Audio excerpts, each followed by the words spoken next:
स्वागत है आपका भारत वॉइस में। पश्चिम बंगाल से भारतीय जनता पार्टी के लिए एक बहुत बुरी खबर आ रही है और उससे भी बुरी खबर भारतीय जनता पार्टी के विधायक और पश्चिम बंगाल में विधानसभा के विपक्ष के नेता शुभेंदु अधिकारी के लिए है।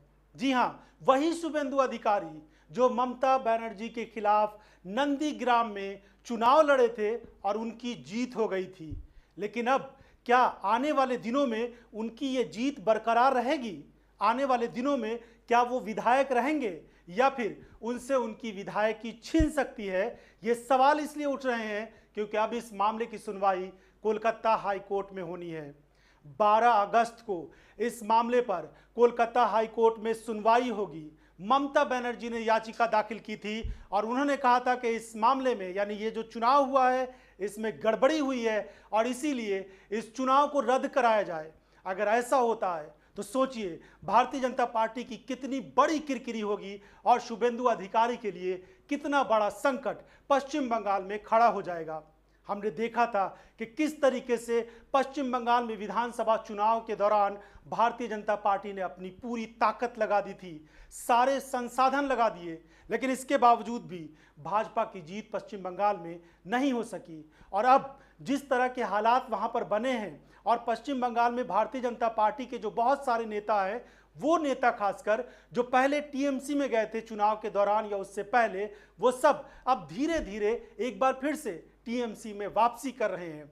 ऐसे में शुभेंदु अधिकारी एक तरह से पिलर का काम कर रहे हैं पश्चिम बंगाल में, क्योंकि भारतीय जनता पार्टी के जो पुराने नेता थे वो भाजपा के संगठन के काम करने के तरीकों से नाराज हैं। बहुत सारे या तो पार्टी छोड़ रहे हैं या पार्टी छोड़ने का मंसूबा बना रहे हैं, या बहुत से ऐसे नेता हैं जो मायूस होकर घर में बैठ गए हैं। पश्चिम बंगाल जहां पर भाजपा की ये चाहत थी कि वहां पर सत्ता में आएंगे और सत्ता में आने के बाद वहां से एक नए तरह की राजनीति पूरे देश में की जाएगी। पश्चिम बंगाल बहुत खास था भाजपा के लिए और भाजपा ने इसको लेकर बहुत सारे सपने भी संजोए थे। लेकिन अब धीरे धीरे भाजपा के वो तमाम सपने चकनाचूर होते हुए नजर आ रहे हैं।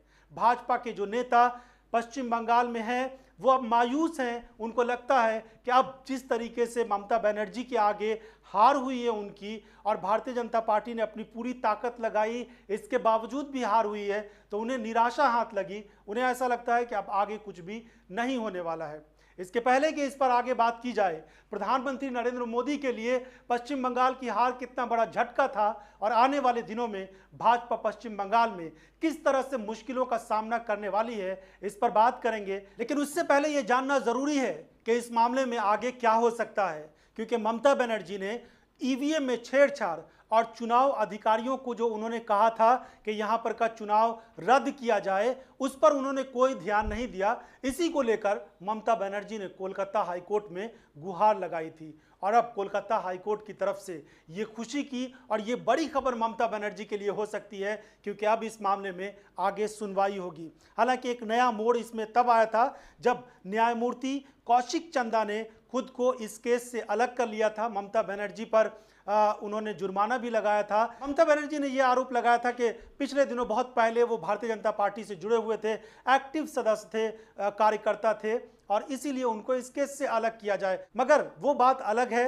असल बात यह है कि अब भाजपा को एक बड़ा झटका वहां पर लग सकता है, क्योंकि पश्चिम बंगाल में अब इस मामले में बहुत बड़ा मोड़ इसलिए आ जाएगा क्योंकि शुभेंदु अधिकारी ही के इर्द गिर्द अब भाजपा की पूरी राजनीति चल रही है। भाजपा के स्थानीय नेता वहां इस बात को लेकर नाराज नजर आ रहे हैं। जो पुराने नेता थे, जो पुराने कार्यकर्ता थे, उनका यह कहना था कि हम लोगों की वहां पर कोई अहमियत अब नहीं रह गई है भाजपा की नजर में, क्योंकि अब जो नए नए टीएमसी से कार्यकर्ता आए हैं उनको ज्यादा वैल्यू दी जाती है। शुभेंदु अधिकारी उन्हीं में से एक हैं। सोचिए, विपक्ष के नेता उनको बना दिया गया है, विपक्ष का नेता पश्चिम बंगाल विधानसभा में उनको बनाया गया है। हालांकि 70 से ज्यादा उनके विधायक हैं, बहुत सारे नेताओं को बनाया जा सकता था, लेकिन शुभेंदु अधिकारी के अंदर भाजपा को यह क्षमता नजर आई। पश्चिम बंगाल में आपस में इतनी टूट फूट और भाजपा के नेताओं में नाराजगी है कि हमने देखा था कि 2-4 दिन पहले पश्चिम बंगाल इकाई के जो भाजपा के अध्यक्ष हैं दिलीप घोष, वो दिल्ली आए थे जेपी नड्डा से, जो भाजपा के राष्ट्रीय अध्यक्ष हैं, उनसे मुलाकात की थी और उन्होंने इस बात को स्वीकार किया था कि भाजपा के नेताओं में थोड़ी बहुत नाराजगी है, उसको ठीक करना जरूरी है। अगर इसी तरह की नाराजगी भाजपा में चलती रही तो शायद आने वाले दिनों में भाजपा का अस्तित्व ही पश्चिम बंगाल से खत्म हो जाएगा। भाजपा के नेताओं को इस बात को लेकर बहुत ज्यादा डर है।